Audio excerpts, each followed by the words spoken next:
आज ये बातचीत हो रही है इसलिए कि प्रधानमंत्री नरेंद्र मोदी ने अपने सार्वजनिक जीवन के, खासतौर से चुनावी राजनीति के जीवन के 20 साल पूरे किए। 7 अक्टूबर 2001 को उन्होंने गुजरात के मुख्यमंत्री पद का भार संभाला था। तब से ये यात्रा जो है वो अनवरत जारी है। तो आप ठीक समझ गए होंगे अब मैं किसकी बात कर रहा हूँ। जी हाँ, मैं बात कर रहा हूँ भारत सरकार के गृह मंत्री और भाजपा के पूर्व राष्ट्रीय अध्यक्ष अमित शाह जी। अमित शाह जी, आपका संसद टीवी पर स्वागत है। नमस्कार प्रदीप जी। आपने प्रधानमंत्री नरेंद्र मोदी को एक स्वयंसेवक के रूप में देखा, फिर एक संगठनकर्ता के रूप में देखा, फिर एक राजनीतिक कार्यकर्ता के रूप में देखा, मुख्यमंत्री के रूप में देखा, प्रधानमंत्री के रूप में देखा और विश्व नेता बनते हुए देखा। इस दौरान कई पड़ाव आए होंगे, कई उतार चढ़ाव आए होंगे।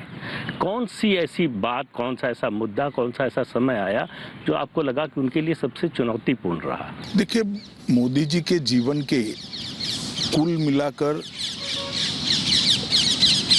सार्वजनिक जीवन में आने के बाद 3 हिस्से किए जा सकते हैं। एक तो भारतीय जनता पार्टी में आने के बाद की मैं बात करता हूँ। भारतीय जनता पार्टी में आने के बाद का उनका पहला कालखंड एक दृष्टि से बनाए तो वो संगठनात्मक काम का था। दूसरा कालखंड उनके मुख्यमंत्री के, उनके तत्वाधान में गुजरात में वो मुख्यमंत्री रहे और एक काम हुआ। और तीसरा राष्ट्रीय राजनीति में आकर वो प्रधानमंत्री बने। ये 3 हिस्सों में उनके सार्वजनिक जीवन को बांटा जा सकता है। ये तीनों बेहद चुनौतीपूर्ण अपने आप में रहे। जैसे जब उनको भारतीय जनता पार्टी में भेजा गया, वो आए, संगठन मंत्री बने। उस वक्त भारतीय जनता पार्टी की स्थिति खस्ता हाल थी। गुजरात कोई पहले से भारतीय जनता पार्टी के अनुकूल राज्य रहा नहीं था। हम सब युवा कार्यकर्ता थे, कोई भविष्य नजर नहीं आता था। जब भाजपा के लिए बात करते थे या ज्वाइन हुए थे, हमारे प्रोफेसर हमें डांटते थे, कहाँ गलत रास्ते पे चले गए हो। इस प्रकार की स्थिति थी। और देश में 2 सीटें आई थी। तब मोदी जी भारतीय जनता पार्टी गुजरात के संगठन मंत्री बने और 87 से उन्होंने संगठन को संभाला और संगठन के माध्यम से एक पक्ष की विश्वसनीयता कैसे जनमानस में बनाई जा सकती है उसका उत्कृष्ट उदाहरण करा। 87 में आने के बाद सबसे पहला चुनाव आया अहमदाबाद म्युनिसिपल कॉरपोरेशन का। पहली बार भारतीय जनता पार्टी अपने बूते पर कॉरपोरेशन में सत्ता में आई। उनके संगठन मंत्री बनने के महज 1 साल के अंदर और उसके बाद में भारतीय जनता पार्टी की यात्रा शुरू हुई। 90 में हम हिस्सेदारी में सरकार में आए, 50-50% की हिस्सेदारी थी। 95 में पूर्ण बहुमत में आए और वहां से भारतीय जनता पार्टी आज तक पीछे मुड़कर नहीं देखा है। कल भी जो चुनाव हुए उसमें हम लगभग 95% स्वीप कर गए। तो सबसे बड़ा चैलेंजिंग काम उनका उस वक्त था कि गुजरात में भारतीय जनता पार्टी का कमल खिलाना। उस वक्त उन्होंने कठोर परिश्रम, बारीक आयोजन और इम्प्लीमेंटेशन के लिए एक दृढ़ता, ये तीनों के कारण उन्होंने भारतीय जनता पार्टी को खड़ा किया। और एक मैं अभी भी मानता हूँ मल्टी पार्टी डेमोक्रेटिक सिस्टम में बहुत सारी पार्टियां है और होनी भी चाहिए।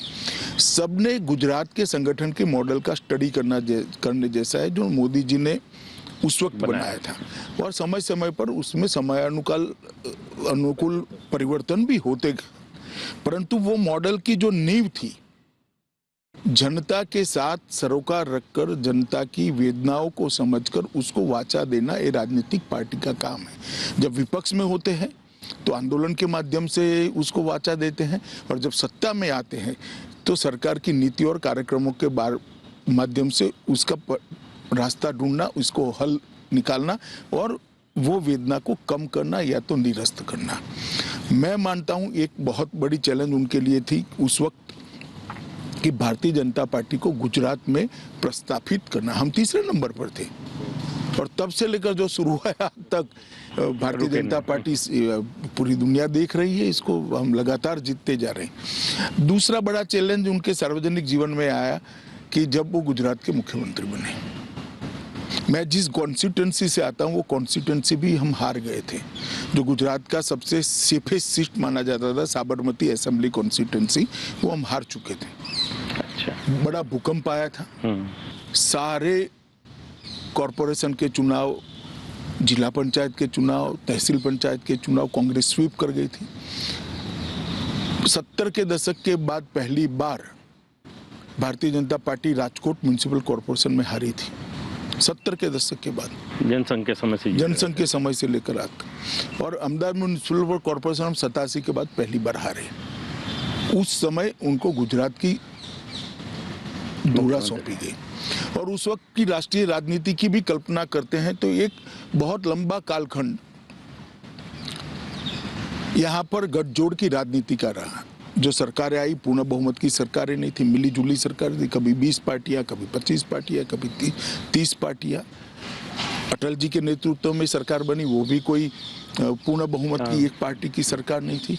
और इसका परिणाम वो ये हुआ था कि एक लचर स्थिति देश भर में बन गई थी और सब लोगों का भरोसा उठता जा रहा था। उस वक्त नरेंद्र भाई गुजरात के मुख्यमंत्री बने और गुजरात के मुख्यमंत्री बनने के बाद उन्होंने जिस प्रकार से तेजी से, हालांकि उनको प्रशासन का कोई अनुभव नहीं था, कभी सरपंच भी नहीं बने थे, आप विधायक तो इसीलिए छोड़िए, लोगों को और आश्चर्य होता है कि सरपंच भी नहीं बने थे, मगर फिर भी उन्होंने बहुत धैर्यपूर्ण तरीके से प्रशासन की बारीकियों को समझा।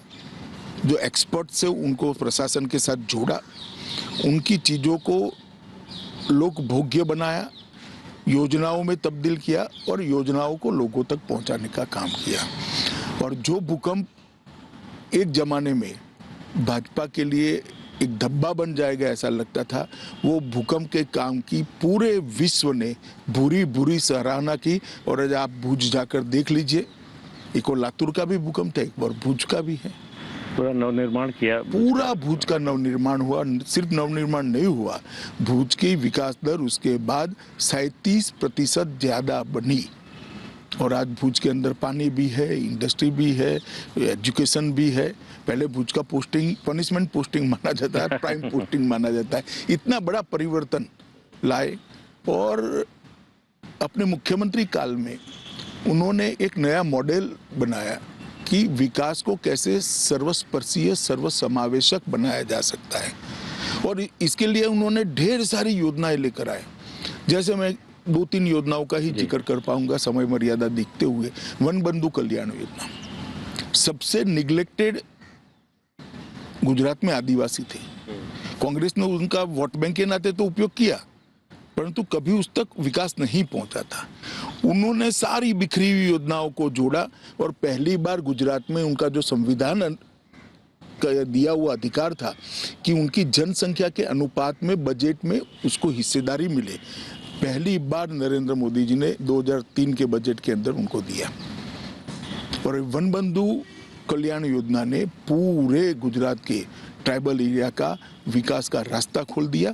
और आज ट्राइबल एरिया में बड़े भरोसे से कह रहा हूँ, कोई भी क्रिटिक से क्रिटिक एनालिसिस करने वाला व्यक्ति वहां पहुंच जाए, सूरत शहर और डांग के जिले के बीच में कोई अंतर वो नहीं ढूंढ पाएगा। इतना बड़ा परिवर्तन हुआ। इसी प्रकार से राजनीतिक लाभ भी मिला। राजनीतिक लाभ दूसरी बात है, जी। मगर लोगों का भरोसा लोकतंत्र के अंदर दृढ़ हुआ। सागर छोड़ के हमारे किनारे थे तो उसके लिए भी एक योजना लेकर आए, वो भी निग्लेक्टेड पड़े थे, जबकि सबसे ज्यादा खनिज संपदा वहीं थी। रेवेन्यू सबसे ज्यादा वहां से आती थी, बंदरों के कारण सबसे ज्यादा इंडस्ट्री वहां लगी थी। पूरे सागर छोर के किनारों को रोड से जोड़ दिया और इसके वहां पर हर तहसील की एक डेवलपमेंट प्लानिंग बनाई गई और सागर खेडू विकास योजना वहां उन्होंने शुरू की।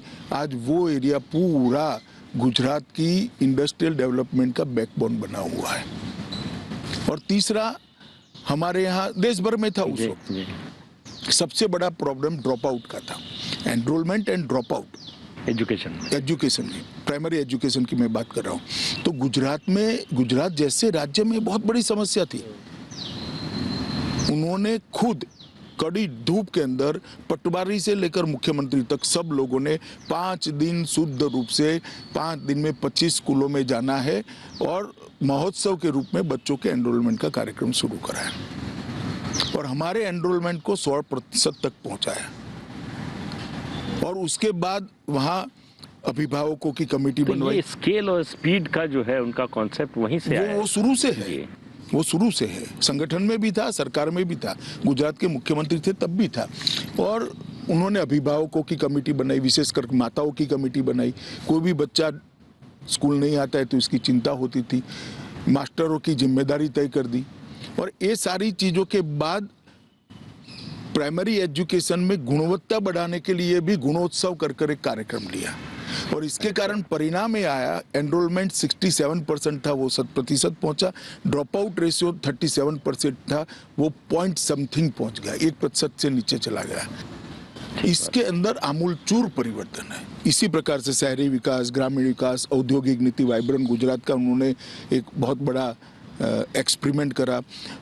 खावड़ा तक पानी भी उनके समय में ही पहुंचा। नर्मदा योजना को अंजाम तक पहुंचाने का काम किया। सौनी योजना लाकर गुजरात के अंदर लगभग टैंकर राज को समाप्त कर दिया।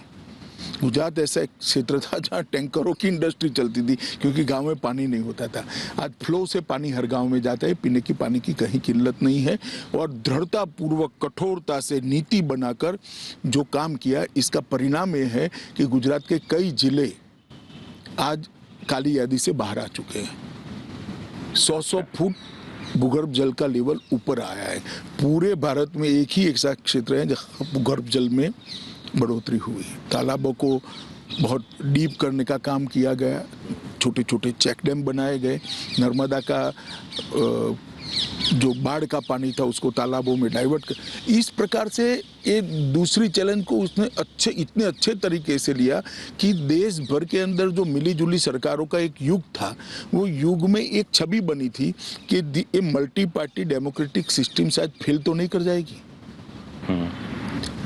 गुजरात के नरेंद्र भाई के सफल मुख्यमंत्री काल के दौरान न केवल गुजरात, देश भर में एक आशा का किरण जागृत हुआ कि मल्टी पार्टी डेमोक्रेटिक सिस्टम में कोई दोष नहीं है, ये सफल हो सकती है, ये डिलीवर कर सकती है, अंतिम व्यक्ति तक जा सकती है।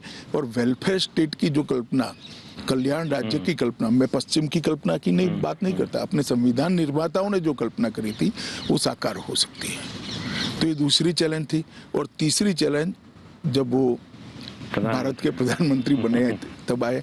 आप जानते ही हो, मैं डॉक्टर मनमोहन सिंह जी की सरकार के लिए कोई टिप्पणी करना नहीं चाहता, ये कोई राजनीतिक मौका भी नहीं है। परंतु हर क्षेत्र के अंदर देश नीचे नीचे नीचे जाता, 12 लाख करोड़ के घपले, घोटाले, भ्रष्टाचार सरफेस पर आ चुके थे। सार्वजनिक जीवन पर श्रद्धा पाताल के अंदर पहुंच गई थी। दुनिया भर में देश का कोई सम्मान नहीं था। हमारी आंतरिक और बाहरी सुरक्षा बिल्कुल लचर हो पड़ी थी। पॉलिसी पैरालिसिस हो चुका था। नीतिगत फैसले महीनों तक सरकार की आंतरिक उलझनों में उलझते रहते थे। एक मंत्री महोदय ऐसे थे, पूरे 5 साल कैबिनेट में ही नहीं आए। कई सारी ऐसी चीजें थी जो सवाल करती थी कि कैसे चल सकता है। ऐसे माहौल में मोदी जी ने देश के प्रधानमंत्री का चैलेंज उनके सर पर आया। और आज हम देख सकते हैं कि 7 साल के अंदर सारी व्यवस्थाएं अपनी अपनी जगह सही। हाँ, समस्या आती है, आएगी भी, भविष्य में भी आएगी, मगर समस्या को एड्रेस किया जाता है, तत्काल एड्रेस किया जाए, उसका समाधान निकालने का प्रयास किया और संवेदनशीलता के साथ उसको आगे बढ़ाया जाता है। और इसके कारण एक दृढ़ राजनीतिक इच्छा शक्ति के कारण देश की सुरक्षा व्यवस्था भी चौक चौबंद हुई। कभी कोई कल्पना नहीं कर सकता था कि भारत एयर स्ट्राइक करेगा या सर्जिकल स्ट्राइक करेगा। ये तो अमेरिका के लिए रिजर्व चीज थी, वही कर सकते हैं, वही कर सकते हैं। आज इसके कारण भारत के युवा का हौसला हुआ है, हम भी कर सकते हैं। कभी ये नहीं हो सकता था कि कोई प्रधानमंत्री कहेगा कि $5 ट्रिलियन की इकोनॉमी बनने का साहस भारत में है और हम पहुंच सकते हैं। ढेर सारे स्टार्टअप आए, लोग लगे, मुझे विश्वास है $5 ट्रिलियन की इकोनॉमी मोदी जी के नेतृत्व में बन ही जाएगी। और 11 नंबर की अर्थव्यवस्था से 5वें नंबर की अर्थव्यवस्था, 6ठे नंबर की अर्थव्यवस्था हम बन चुके हैं। बहुत बड़ा जंप आया है, ढेर सारे सुधार हुए हैं, रिफॉर्म्स हुए हैं, ईज ऑफ डूइंग बिजनेस में भी हमने परिवर्तन। तो मोदी जी के जीवन में जो 3 बड़े बड़े आप स्टेज, तीनों स्टेज चुनौतीपूर्ण थे और उन्होंने बड़े धैर्य से, मक्कमता से और दृढ़ राजनीतिक इच्छा शक्ति के साथ तीनों चैलेंजों को सफलतापूर्वक पार करा है। मैं मानता हूँ उनकी लीडरशिप की ये बहुत बड़ी क्वालिटी है। आपने अभी बात में जिक्र किया कि एक समय लगने लगा था कि मल्टी पार्टी डेमोक्रेसी फेल हो जाएगी। राजनीति में, सार्वजनिक जीवन में परसेप्शन का बहुत महत्व होता है। मीडिया और बुद्धिजीवियों का एक वर्ग है देश में जिसका मानना है कि मोदी जी अधिनायकवादी हैं, डिक्टेटरशिप में यकीन करते हैं, किसी से सलाह मशविरा नहीं करते, अपनी चलाते हैं। तो आपको लगता है कि आप लंबे समय से उनसे जुड़े हुए हैं, आपका अनुभव इस पर क्या कहता है?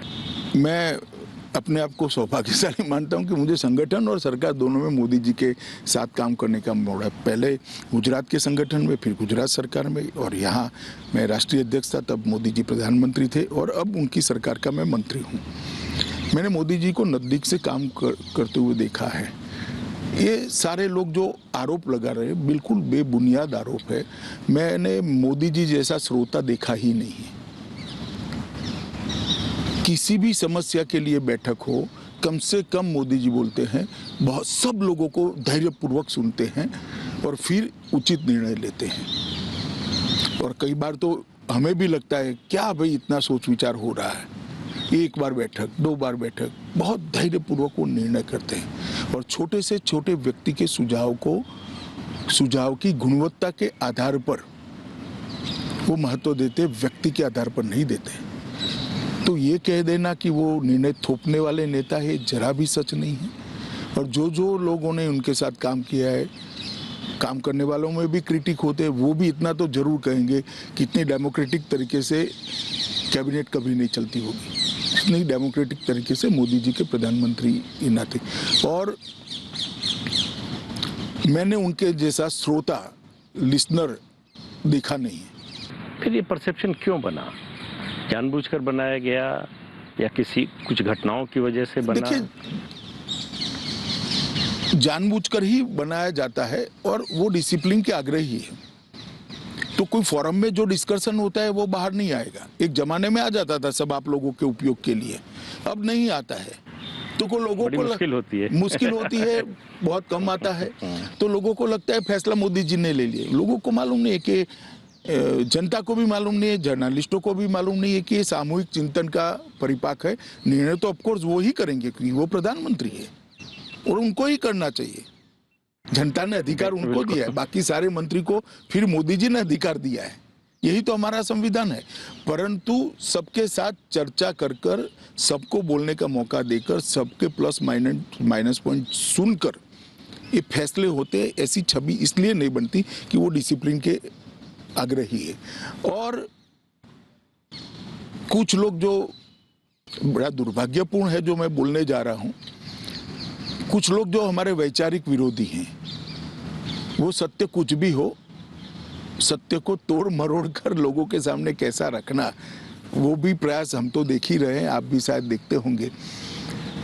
और इसके कारण छवि को आहत करने का भी एक सुनियोजित प्रयास हुआ है।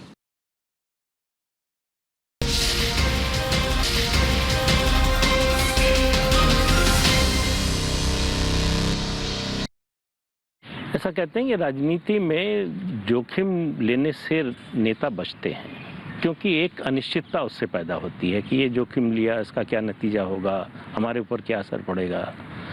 लेकिन मोदी जी के बारे में देखा जाता है कि जैसे वो मतलब जिद करके जोखिम लेते हैं। आप नोटबंदी का फैसला देखिए, 3 तलाक, अनुच्छेद 370।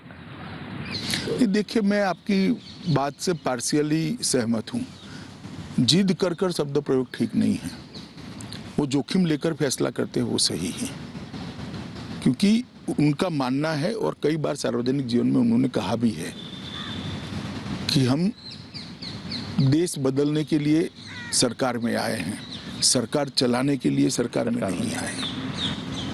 हमारा लक्ष्य देश के अंदर परिवर्तन लाना है। 130 करोड़ की जनता को विश्व में, दुनिया के सबसे बड़े लोकतंत्र को विश्व में एक सम्मानजनक स्थान पर पहुंचाना है, जो जबकि पोटेंशियल सालों से यहाँ पड़ा है। हमारा युवा धन पश्चिम और अमेरिका की ओर न जाता अगर ये फैसले सालों पहले हो गए होते तो, जो आज हो रहे हैं।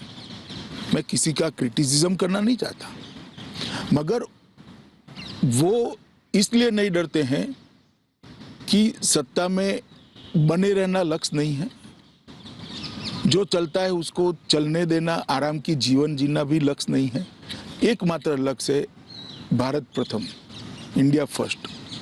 ये लक्ष्य लेकर वो चलते हैं और इसीलिए इसी में से दृढ़ राजनीतिक इच्छा शक्ति का निर्मित होती है। और जब दृढ़ राजनीतिक इच्छा शक्ति के साथ आप एक रास्ता तय कर लेते हो कि मुझे देश को यहाँ पहुँचाना है, तो हर क्षेत्र के अंदर आप फैसले देखिए। नोटबंदी का फैसला और कोई ले ही नहीं सकता, मैं आपको बताता हूँ। इतना बड़ा फैसला उन्होंने लिया और हमारी टीका करने वाले जो करेंगे वो करेंगे, मगर मैं बताता हूँ इससे देश के अर्थतंत्र के माहौल में बहुत बड़ा परिवर्तन आया कि नहीं, ये सरकार का विल है, काला धन नहीं चलेगा।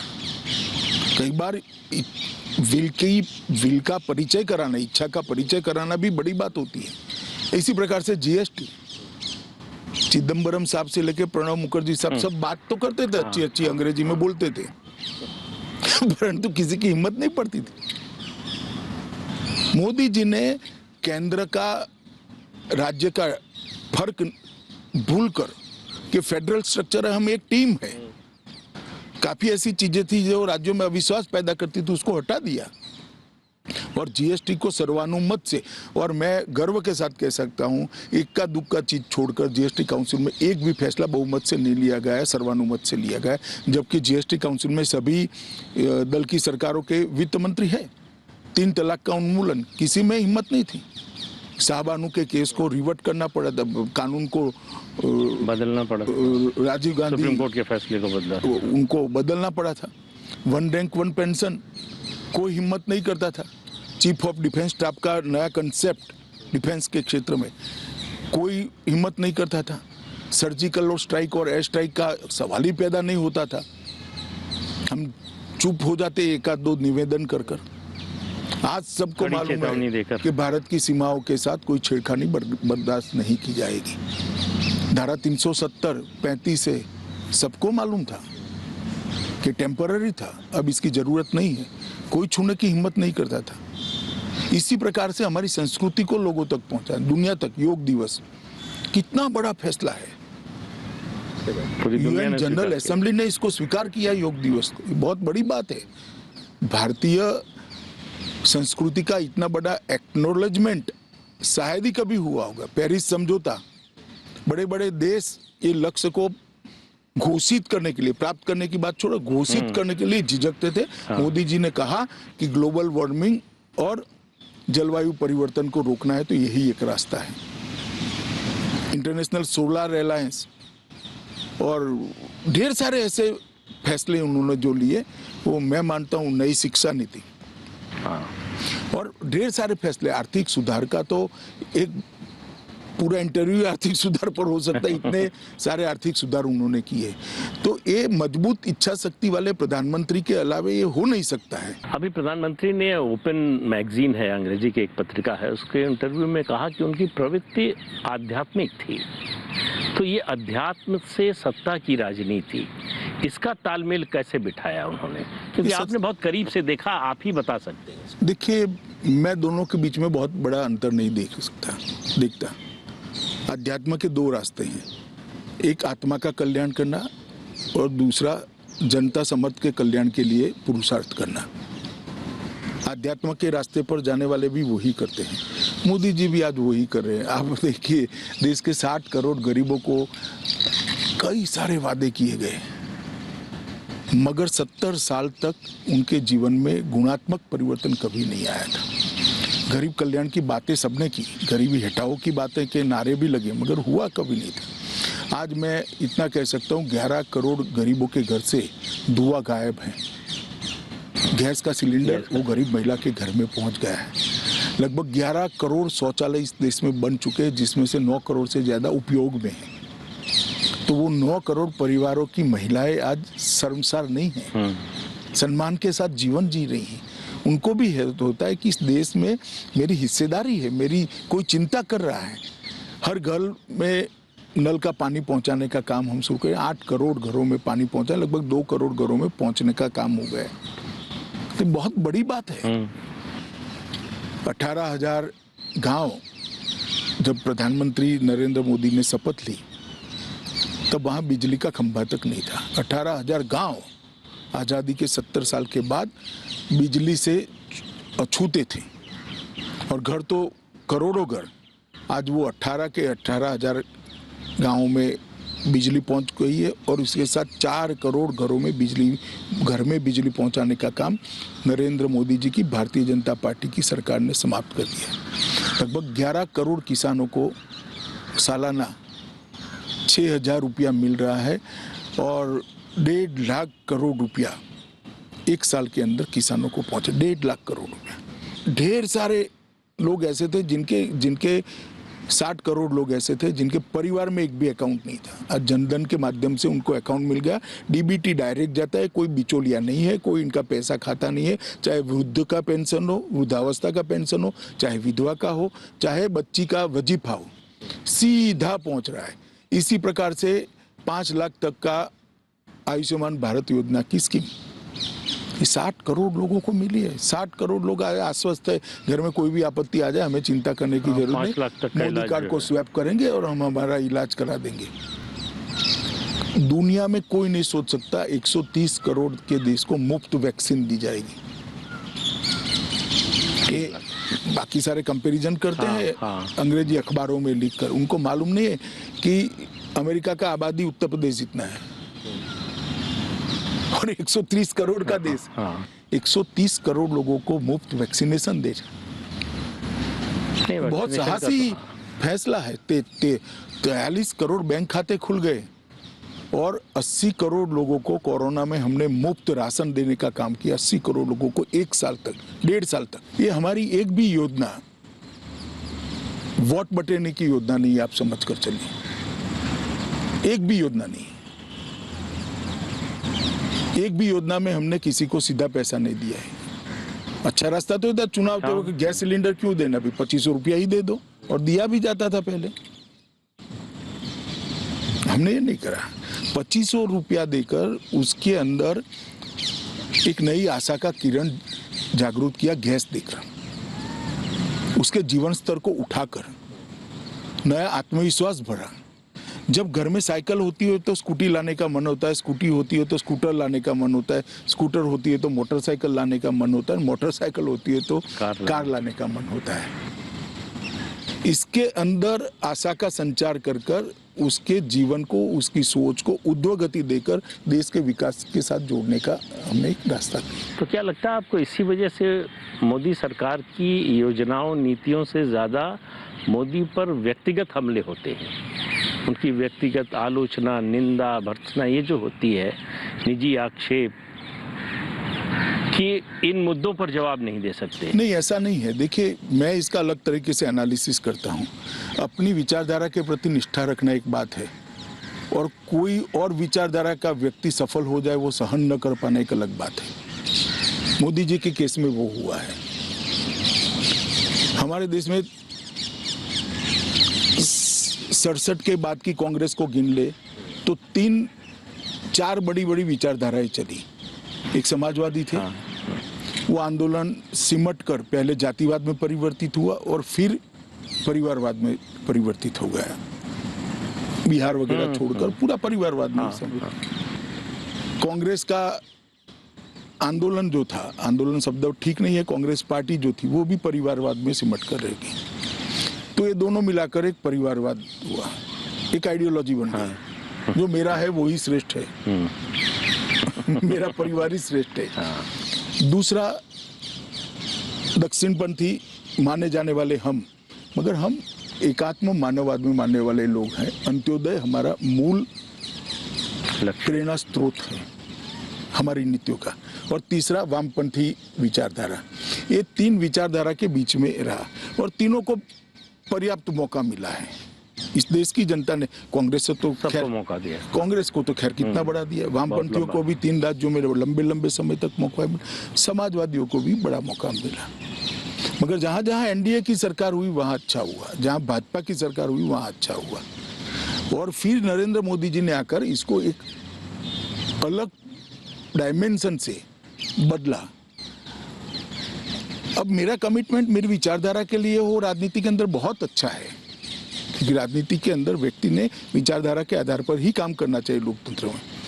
परंतु मेरे अलावे और कोई विचारधारा या तो कोई और विचारधारा रखने वाला नेता सफल होता है, इसको मैं सहन न कर पाऊं, ये अच्छा नहीं। कुछ परिवार तो आज भी मानते हैं कि हमारे परिवार के अलावा कोई कैसे देश का प्रधानमंत्री बन सकता है। तो फिर वहाँ विचारधारा का सवाल कहाँ से आया?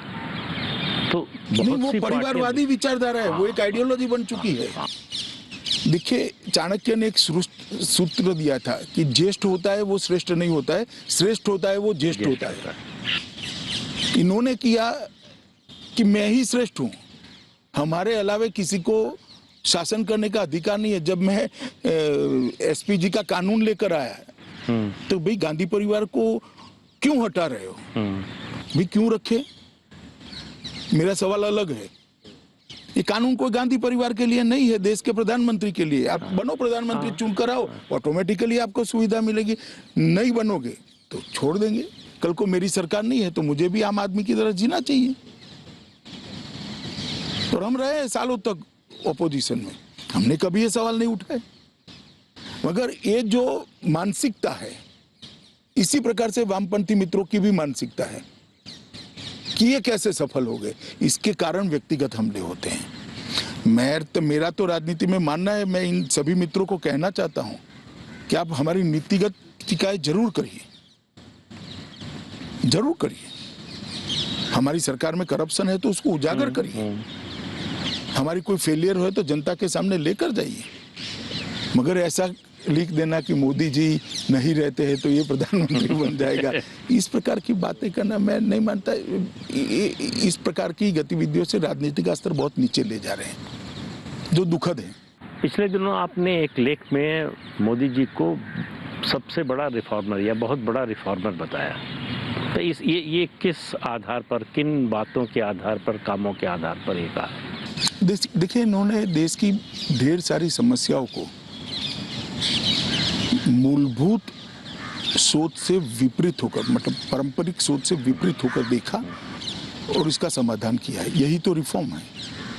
जैसे गरीबी उन्मूलन मैंने करा, इसी प्रकार से आर्थिक सुधारों में कोई समझता ही नहीं था कि भाई ईज ऑफ डूइंग बिजनेस के बगैर ये देश उत्पादन का केंद्र बन ही नहीं सकता। इस देश के 60 करोड़ लोग अगर देश की अर्थव्यवस्था से नहीं जुड़े, बैंक अकाउंट ही नहीं है, तो इस देश की 100% ऊर्जा का उपयोग हो ही नहीं सकता। तो इसके लिए इन्होंने रिफॉर्म करे और ढेर सारे रिफॉर्म करे। मैं सिर्फ रक्षा और आंतरिक सुरक्षा के बारे में बताता हूँ। 370, फिर CAA, इसके बाद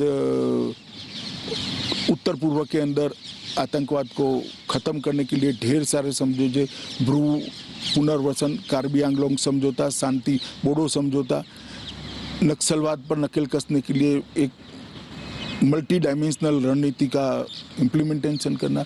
हर क्षेत्र में उन्होंने, सुरक्षा के क्षेत्र में, आर्थिक क्षेत्र के अंदर, सामाजिक न्याय की दिशा में ढेर सारे परिवर्तन किए और समाज कल्याण की दिशा में भी, गरीबी उन्मूलन की दिशा में भी बहुत सारे इसी प्रकार से कृषि को प्रायोरिटी देना, मैं मानता हूं ये देश के लिए बहुत बड़ा रिफॉर्म है।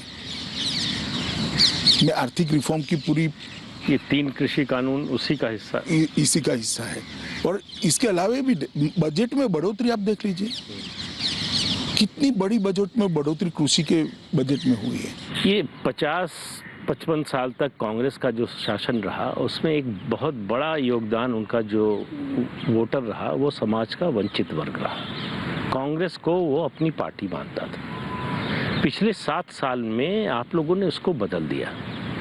आज मोदी जी ने भाजपा को वंचित वर्ग की पार्टी के रूप में उसकी पहचान बना दी है। तो ये जो परिवर्तन हुआ, ये जो सामाजिक समीकरण बनाया आपने, सोशल इंजीनियरिंग कहे या जो भी नाम देना चाहें, इसकी योजना कब से थी उनके मन में? ये जब प्रधानमंत्री पद के उम्मीदवार बने उसके बाद से शुरू हुआ प्रोजेक्ट या उससे पहले से?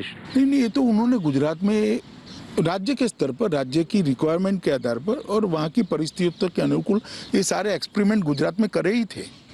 मैं आपको एक बात बताना चाहता हूँ कि लगभग 54 मंत्रालयों की अलग अलग योजना है जो जनता के लिए है, गरीबों के लिए, वंचितों के लिए, पिछड़ों के, दलितों के, आदिवासियों के लिए। 54 मंत्रालयों के आज 43 करोड़ बैंक खाते में वो सारी योजना डीबीटी के माध्यम से एक भी बिचौलिए के मगर सीधा 5 तारीख को उसको चेक मिल जाता है।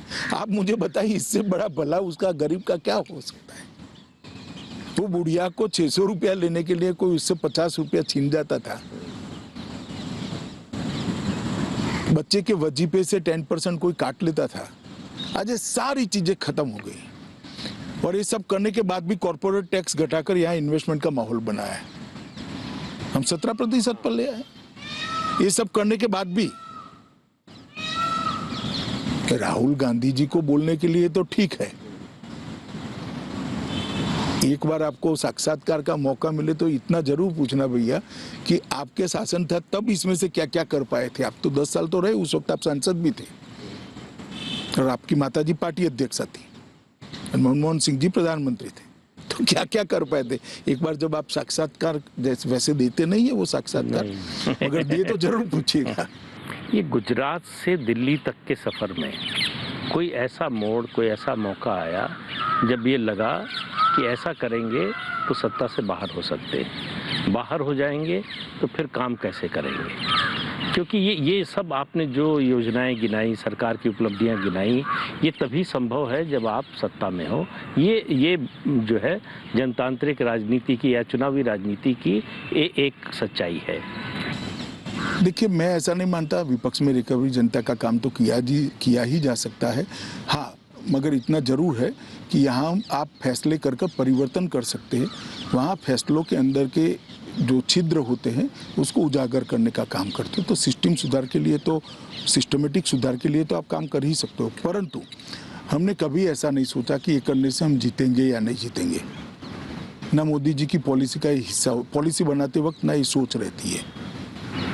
किसी पॉलिसी बनाते वक्त ऐसा हुआ हो तो पॉलिसी बनाते वक्त एक ही सोच होती है कि ये अच्छे परिणाम देगी या नहीं देगी और जो लाभार्थी है उसका कल्याण होगा या नहीं होगा। कई बार ऐसा होता है कि भाई जनता में पहले रिएक्शन आता है और उसका कई बार राजनीतिक खामियाजा भी भुगतना पड़ता है। मगर हम राजनीति में राजनीतिक पार्टी को जिताने के लिए नहीं है, हम राजनीति में देश को आगे बढ़ाने के लिए है, देश की समस्याओं का परमानेंट सॉल्यूशन लाने के लिए है, देश को सम्मानजनक जगह विश्व में दिलाने के लिए, देश को सुरक्षित करने के, पूरे देश को शिक्षित करने के लिए और देश की संस्कृति को पूरे विश्व के अंदर उचित स्थान मिले, इसके लिए हम राजनीति के अंदर हैं। तो स्वाभाविक रूप से हम राजनीति में तो चुनाव तो जीतना चाहते ही है, प्रयास भी करते हैं, यत्न भी करते हैं उसके लिए, परंतु लक्ष्य वो नहीं है। प्रधानमंत्री नरेंद्र मोदी मेरी समझ से देश के अकेले नेता हैं जिनके खिलाफ 20 साल से लगातार अभियान चल रहा है और जो अभियान चलाने वाले हैं वो थक नहीं रहे। उनकी कोशिश जारी है। कभी इससे विचलित होते हैं, कभी उनको लगता है कि नहीं ध्यान देना चाहिए। जरा भी नहीं होता है। हर विरोध के साथ मोदी जी और मजबूत होते हैं और वो मोदी जी का हौसला बढ़ता है क्योंकि जनता का आशीर्वाद उनके पास है, जनता का समर्थन उनके साथ है और जनता चट्टान की तरह नरेंद्र मोदी जी के साथ खड़ी है। और लोकतंत्र में इससे बड़ी उपलब्धि क्या हो सकती है कि पूरे देश की जनता, एक आदमी कटु फैसले लेते हैं, कड़े फैसले लेता है। कई बार तो जनता के लिए भी कड़े फैसले होते हैं।